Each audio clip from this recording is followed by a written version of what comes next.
Olá, telespectadores do Ecologia em Ação, mais um programa de informação agropecuária para vocês que se alimentam de manhã, no almoço e à noite. E no dia seguinte, tudo de novo. É isso aí, ô companheiro Zabotti, engenheiro agrônomo, aposentado, né? Sim. Da Ipagre. Mas estou nativo ainda, mas estou aposentado. Ah, está nativo ainda? Estou nativo. Tá. Então nós vamos falar um pouco sobre as questões do nosso espaço rural em Joinville, que está sendo assim muito pressionado pelo plano diretor. E o Zabotti, que é um dos antigos engenheiros agrônomos do município, sempre batalhou aqui, conhece muito bem o município, vai nos passar algumas informações. Esse programa está sendo patrocinado pela Prema, o apoio da Prema, como os demais que nós estamos sempre apresentando para os telespectadores. Estamos com o engenheiro Onésio Zabotti. Seja bem-vindo mais uma vez ao nosso programa, né? O que é que nós vamos falar do Zabotti? Está trabalhando na ativa como representante comercial? Não. Ou vendedor de agrotóxico? Em primeiro lugar, né, Gert, quero agradecer aí o convite para estar aqui no Ecologia em Ação. Tu falou que está fazendo, tem 16 anos já no ar. De programa. Então já é um programa consolidado, né? Consolidado, sim. Com uma série histórica de informações. O Gert, nós somos conhecidos aí da velha guarda da agronomia de Joinville, né? O tempo passa. Passa. Na verdade, Gert, eu estou aposentado, mas eu continuo na ativa, na própria Ipagre, né? Eu estou atuando. Ah, sim. Eu trabalho com dois projetos. Um é sobre palmeiras em geral, né? Palmeiras, palmito, pupunha, palmeira real, que hoje são as espécies mais cultivadas, né? Uhum. E também estamos fazendo um trabalho tentando resgatar aquele teu projeto do Jussara, né? Da palmeira Jussara, que está aí relegada em uma nativa altamente potencial.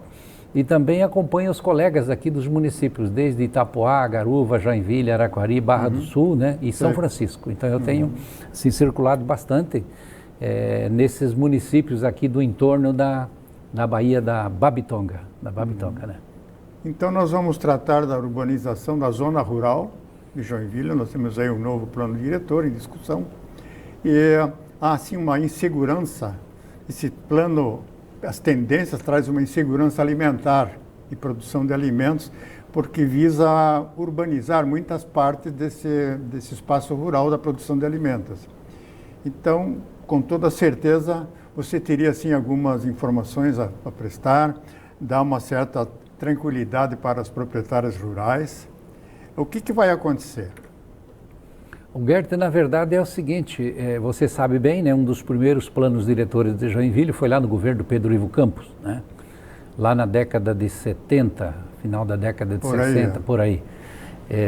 Onde ele foi estabelecido uma uso e ocupação do solo, né?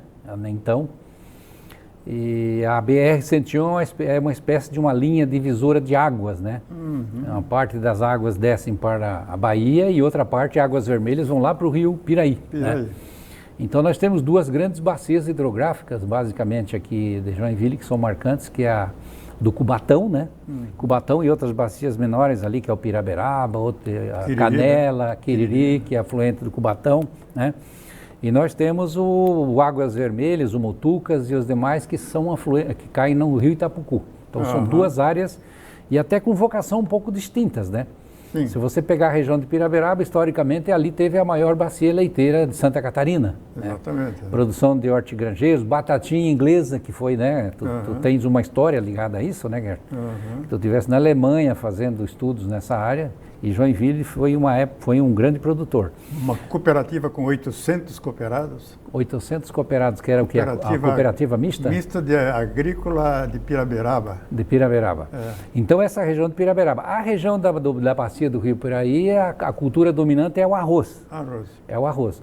Mas tem outras atividades. Nós temos ali cultivos de palmeiras, né, para a produção de palmito, piscicultura, né, Gert, que tem é importante, a piscicultura, ela trabalha muito a questão do recurso hídrico. Então Joinville é diversificado, e tem o Alto da Serra, né, Gert? Sim. Que nós temos lá o Rio do Júlio. Outro sistema de clima temperado, né? De clima temperado, lá é floresta ombrófila mista, né? E decidual, já chega para o decidual, que é no inverno, algumas espécies elas perdem as folhas, né?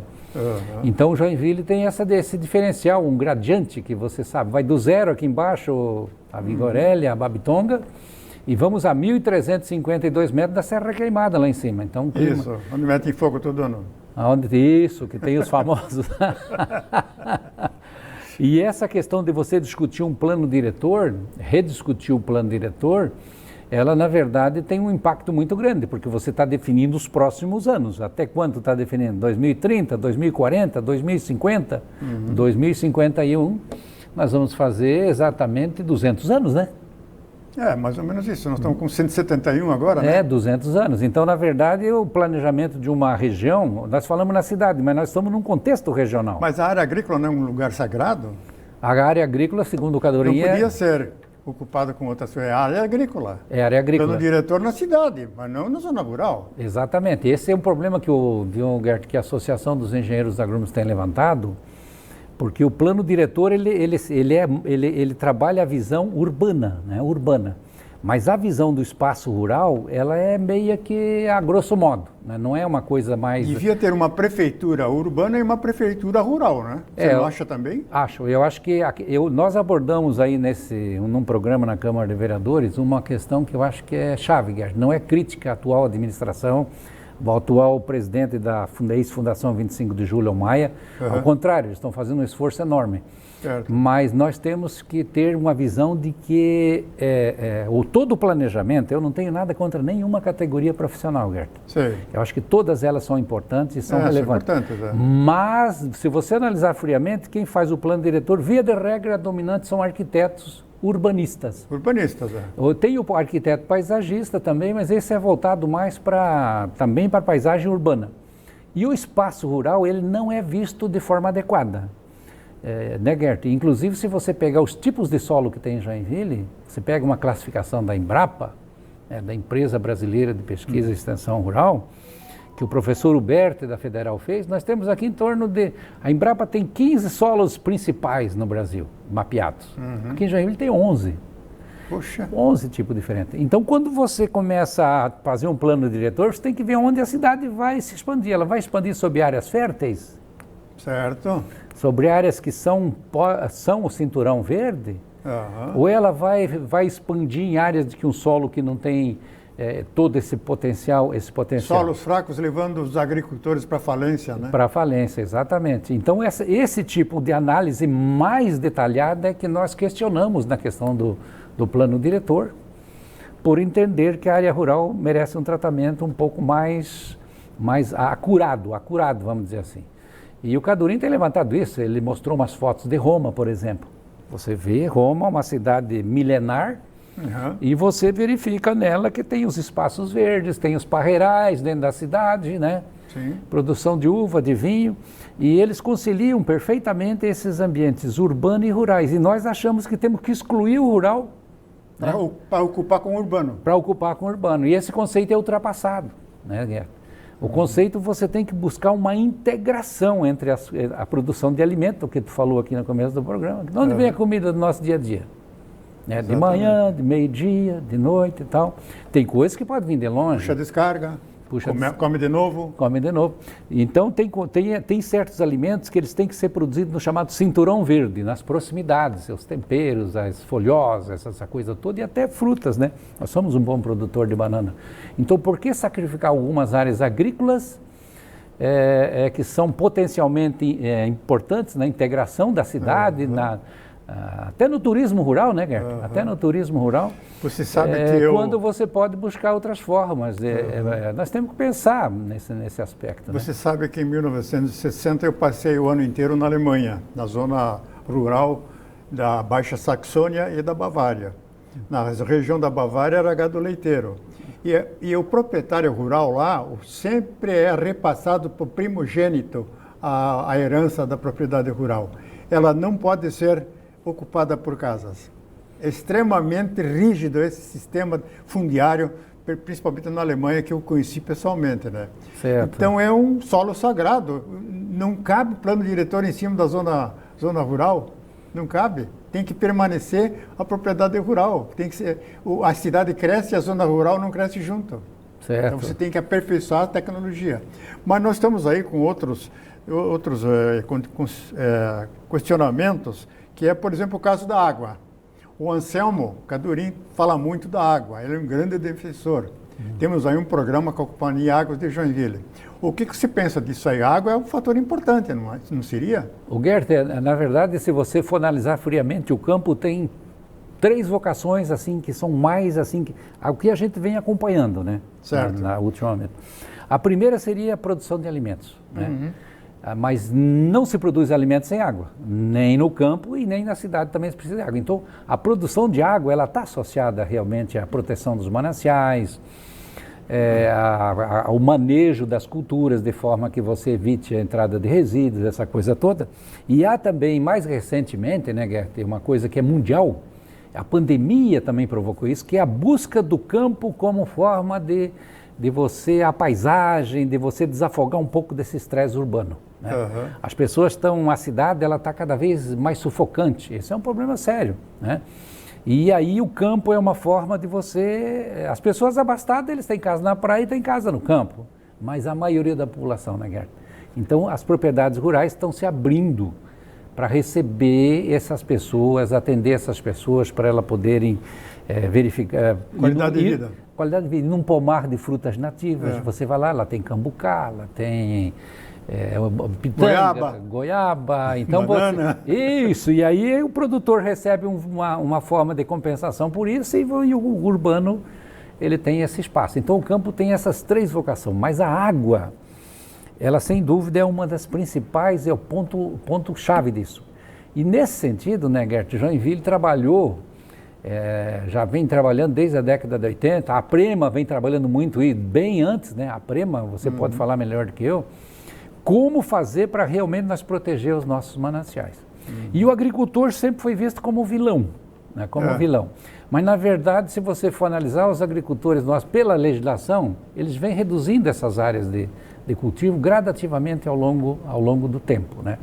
E nunca foram recompensados por isso de alguma forma. Então, o pagamento por serviços ambientais, que está sendo estruturado pela Companhia Águas de Joinville, ele certamente é um avanço muito grande. Eu me lembro, Gert... Mas bem acanhado.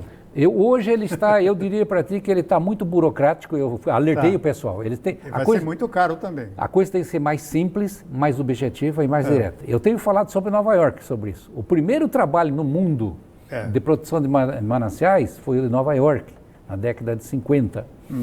E lá as montanhas Catskill, aquelas montanhas que ficam... Tu foi em Nova York já? Não. Não. Eu não fui também. Só no aeroporto. Lá teve um famoso festival de Vostok, dos hippies, na moda, quando lançaram lá.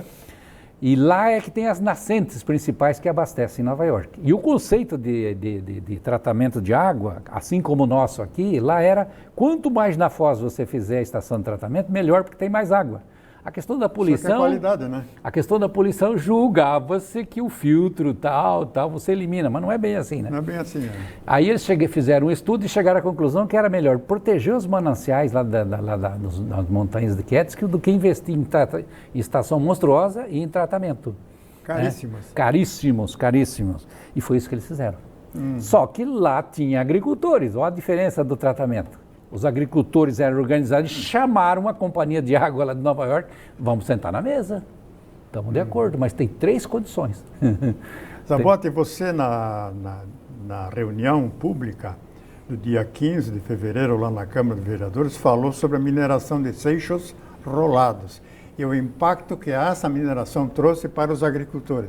Você podia explicar um pouco para os nossos telespectadores o que realmente foi isso? Só deixa eu terminar o de Nova York. De Nova York. Já deixa, mas eu vou te dizer já em seguida. Então, o que houve? Os moradores falam, de acordo, com 3 condições. Uma, 100% de adesão de todos os moradores. A associação de moradores vai conduzir o processo. O recurso vai para a associação e a associação vai fazer a forma de condução, de aplicação desses recursos. E a região tem que melhorar a renda dos agricultores, mas com uma visão de sustentabilidade. E essas 3 premissas foram cumpridas e hoje está a pleno vapor. Então, quer dizer, a participação da comunidade é importante. Está garantida água para Nova York. Para Nova York. E lá você pode tomar na torneira, você pode tomar sem tratamento nenhum. Eles, por exemplo, passagem de máquina na área rural. O cara não passa na água, ela tem uma pontezinha móvel. Você não toma banho dentro da água? Não, não tem disso. Não tem disso, né? Não. Mas voltando, Gert, em relação à área rural, eu acompanhei 2 momentos, enquanto lá na década de 80, na questão do meio ambiente. A questão da mineração em cavas, que é muito comum, era muito comum, ainda ocorre, mas em menos proporção. E ela da região da Estrada do Oeste, naquela região, o que aconteceu? Os poços começaram a secar. Exatamente. Os agricultores reagiram, fizeram um abaixo-assinado e houve toda uma discussão sobre isso. A lei da mineração, Gert, já previa. Você tem que deixar o solo conforme tu encontrou. Mas aí muitas vezes o cara, eu vou fazer criação de peixe. Aí fazia um lago de uma fundura lá que você não manejava. Aí não estava dando certo. Na região da Vila Nova do Piroí, a lavoura de arroz precisa de muita água. Não que o arroz consuma muito, mas tem um período aí de 100 dias mais ou menos. E os agricultores sempre estiveram atentos ao manancial, que é o nosso Piraí. Mas o Piraí é disputado pela cidade, que hoje capta 80%, né, da água do Piraí é captada para nós tomar, né, para a cidade como um todo. E o restante dos 20%, 25% ainda está lá no rio. E essa parte é usada para a agricultura. Como estava acontecendo mineração no leito do rio, afundou. Isso o Humboldt, lá na década de 1800 e pouco, na Venezuela, já contratava isso, que é onde você desmatava a água. Ele foi o primeiro cientista no mundo a identificar isso. E lá na região do Neudorf, que é onde era para ser a cidade de Joinville, tu sabe, né, que a cidade originalmente era para ser lá embaixo, lá no Doif, perto lá das 2 mamas, a serra de Xereda lá. Ali o pessoal, houve um período que algumas empresas de fora vieram para cá e começaram a desmatar. Mas diferente do nosso produtor que fazia isso com serra e com métodos manuais, né? Eles vinham com motosserra, com guincho, com trator, né? E aí o que aconteceu? Começou a secar as águas que iam nas arrozeiras. Houve uma reação muito forte e esse assunto foi mudado. O conceito da mineração na Zona Sul foi para a área de encosta, lá onde tem as reservas minerais e tal. Então, na verdade, a comunidade rural, porque ela sabe da importância da água. Né? Em primeiro lugar, você tem na produção agrícola, a dessedentação animal, né? E a própria água para o próprio... a água é importante, mas vamos mudar um pouco o assunto. Quais as condições ideais de paz social para a zona rural, permitindo uma produção ideal de alimentos? Como é que o agricultor pode produzir sem ser importunado pelo avanço da urbanização em cima das propriedades agrícolas, onde as estradas ficam tumultuadas, começa a haver um grande movimento de caminhões, de automóveis, de pessoas que olham uma espiga de milho e vão lá e já colhem, porque o cara não está perto da espiga de milho, não está cuidando. Quer dizer, roubam as galinhas, roubam os porcos, matam os porcos e vão carneando o gado. E como é que é essa paz? Nós vamos atingir essa paz rural com esse plano diretor novo que está sendo arquitetado? Eu acho que a associação dos engenheiros agrônomos, e essa frente, eu estou até com o documento aqui, né, Gert? Movimento Joinvilense em Defesa do Setor Agropecuário. É um documento que foi elaborado não só pela Associação dos Agrônomos, mas pelo Sindicato dos Trabalhadores, Associação dos Produtores de Leite, Associação dos Aquicultores, Associação dos Produtores de Plantas Ornamentais, né? A Sociedade Distribuidora de Água dos Arrozeiros da Vila Nova, a Associação dos Produtores Orgânicos Rio Cristina do Dedo Grosso, certo? A Procristina, a Associação dos Apicultores que nós temos aqui, a Associação do Turismo Eco-Rural de Joinville, a TERJ, e o Centro de Engenheiros e Arquitetos de Joinville. A TERJ é uma associação de turismo rural, né? E Cooperativa Agrícola dos Produtores da região de Joinville, Copaville. Esse grupo todo, pela primeira vez na história, capitaneado pelos agrônomos, entregou um documento para todos os candidatos a prefeito, né? E esse documento ficou muito claro que é preciso olhar com muito carinho para essa questão do rural, o que tu falou no começo. Hoje, a questão da governança, eu falei isso lá na Câmara e a pessoa não entendeu. Isso foi entregue para os candidatos a prefeito. Todos eles. Não para os membros do plano diretor dos vereadores. Não, aí eu acho que eles tomaram conhecimento, mas nós tivemos... Será? É uma boa pergunta. É boa pergunta. Até onde... Então seria bom dar uma revisada nesse documento aí e entregar pessoalmente para cada vereador, para que eles tenham o pé no chão, para ver o que eles vão fazer com a comida? É, porque pelo que eu sei, esse plano diretor, foram colhidas sugestões, ele está em fase de sistematização final, né, Gert? E vai haver uma audiência agora, proximamente, para discutir, pública, e em seguida ele vai para plenário para aprovação final. Então ele está nesse estágio. Concordo contigo, eu acho que é hora ainda, e o Cadorim e o pessoal defendem de que deva ter nesse plano diretor um capítulo especial para tratar do rural. É porque se esse plano diretor avançar muito em cima das terras ricas, terras férteis, começar a tocar concreto em cima dessas terras férteis, como foi feito na Estrada da Ilha, com o Distrito Industrial, lembra aquelas arrozeiras onde está hoje o grande Centro Perini lá? Sim. Eram arrozeiras, eram excelentes solos. Sim. Tá bem que eles mantêm uma grande área de preservação permanente lá, mas o Distrito Industrial realmente tomou grandes fatias da zona rural. Isso foi no tempo do Brisky. O nosso colega Brisky que fez essa ampliação, ajudou na ampliação do Distrito Industrial.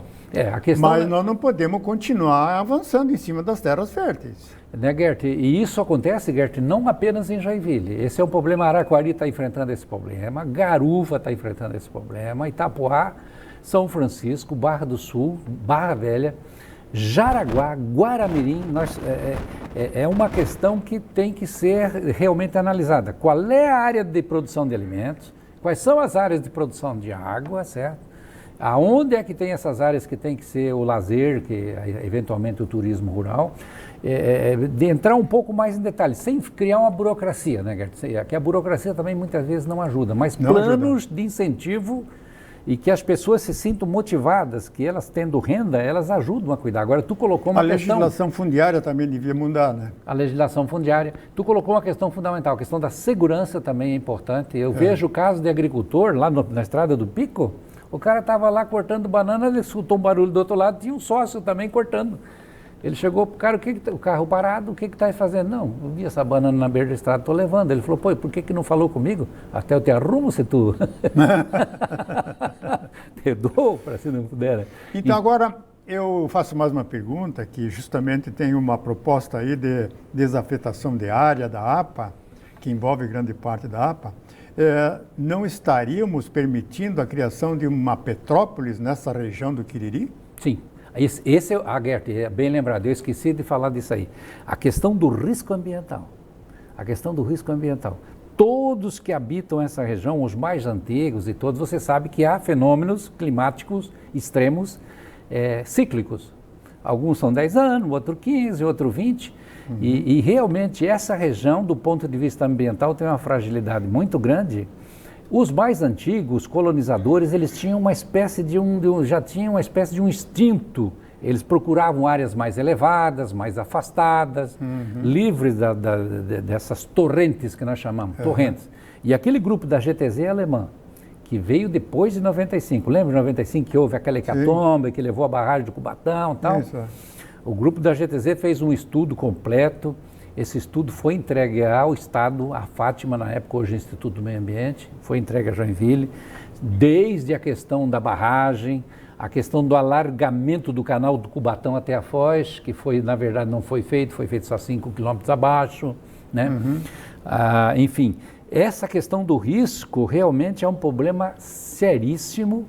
E a gente sabe que ele se repete. 83, 84 a serra veio abaixo, 2009 veio abaixo, 95 veio abaixo, e daqui uns dias a natureza ela tem o seu ciclo, muito mais longo do que nós possamos As informações que nós temos recebido aqui no nosso programa, como também na Associação de Meio Ambiente, é que está havendo assim um desordenamento rural nos altos do rio Piraí, já dentro do município de Garuva.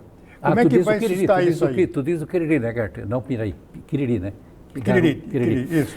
Ali, Gert, ali o assunto é grave. Gravíssimo. É gravíssimo porque teve um convênio assinado quando foi criada a APA da Dona Francisca, que está em Joinville, e a APA do Quiriri, que está em Garuva. ela determinava uma parceria na gestão daquela região. Isso eu acho que não tem mais o convênio, tenho certeza que não tem. E aí passou aquilo lá, aquilo foi ampliado, as pessoas estão ocupando de forma desordenada. A gente entende que as pessoas precisam procurar onde morar e tal. Linha de ônibus adoidado foram criadas lá. E o que ocorre é o seguinte, é área de risco. Área de risco. É área de risco, Gert. Então as pessoas amanhã depois elas vão estar expostas. E aí essa tal da Petrópolis aí, ó, eu estava vendo uma matéria no jornal, Gert. Alguém comentou que em 1895 tinha um jornal lá em Petrópolis, se não me engano, Gazeta de Petrópolis, saía assim, tragédia em Petrópolis, em 1895. As proporções eram menores porque tinha menos gente, mas é a mesma confusão de hoje, 100 anos depois. E há 11 anos atrás, naquela catástrofe que houve, morreram 900 pessoas. E veja o que houve, né? Quer dizer, passou... E os bilhões que foram doados, foram oferecidos para o município de Petrópolis, não foram gastos na contenção, na questão do...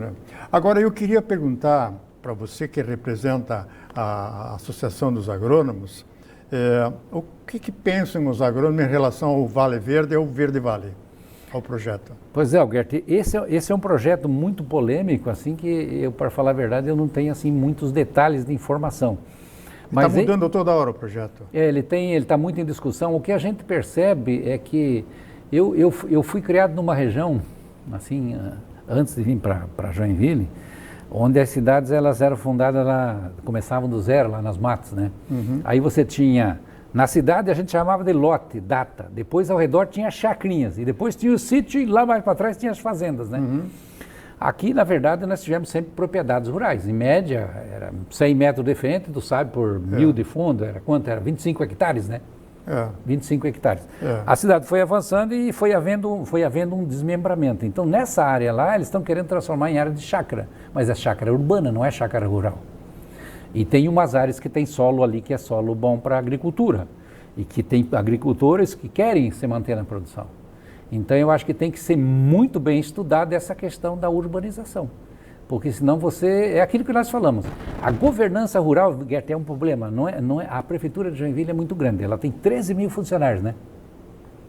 Tem subprefeitura de Piraberaba. É a maior empresa de Joinville. E com mais os funcionários, se contar 2 pessoas por família, dá 40 mil. É maior do que 250 municípios de Santa Catarina. Mas isso é bom por um lado, né? Porque gera, né? Mas o que concorre é o seguinte, né, Gert? Essa ocupação, né? Ela tem que ser disciplinada, mas você disciplina isso se as pessoas têm renda. Porque se o cara não tiver renda, ele não vai ficar lá, não vai produzir. Então aí entra a parte agronômica nossa, em termos de orientação, cultura sobre abrigo, atividades intensas de geração, que é floricultura, né?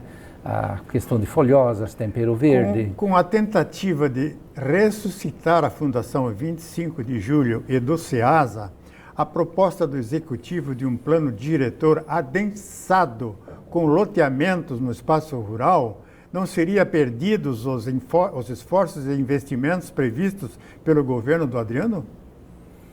Nós estamos com o SEASA aí para reabrir. Isso. Nós estamos com um excelente diretor na Fundação 25 de Julho, lá na UDR. O Luiz Carlos da Maia é um colega competente. Ele aqui no programa disse que vai fazer acontecer. Agora, com esse plano diretor, não vai ser um tapa na cara de todo mundo? Eu acredito, o da Maia na Câmara de Vereadores, ele foi muito feliz. Ele falou que justamente a ideia da Fundação, que tu foste o criador do projeto, da Fundação, né, Gert, em 66, a Fundação talvez seja um exemplo de um órgão público modelo, foi por muitos anos, né? E tem uma escola agrícola lá dentro, né, que é um modelo de escola de ensino fundamental. Ele coloca de que o orçamento estava irrisório, que agora houve um reforço, eles passaram de 600 mil para 3 milhões. O Conselho de Agricultura foi reestruturado, então as lideranças... Ele passou essas informações os projetos aqui para o programa, foram, né? Os projetos foram... Mas esse plano diretor, certamente, se ele não for bem conduzido de forma inteligente, é uma grande ameaça. Tá bom. Zabotti, nós terminamos o programa. Os nossos telespectadores agradecem muito a tua presença, as tuas explicações. E você que está na Academia de Letras de Joinville é um bom historiador, hein? Temos que escrever sobre alguns livros sobre a agricultura do município. Zabotti, muito obrigado e até o próximo programa Ecologia em Ação.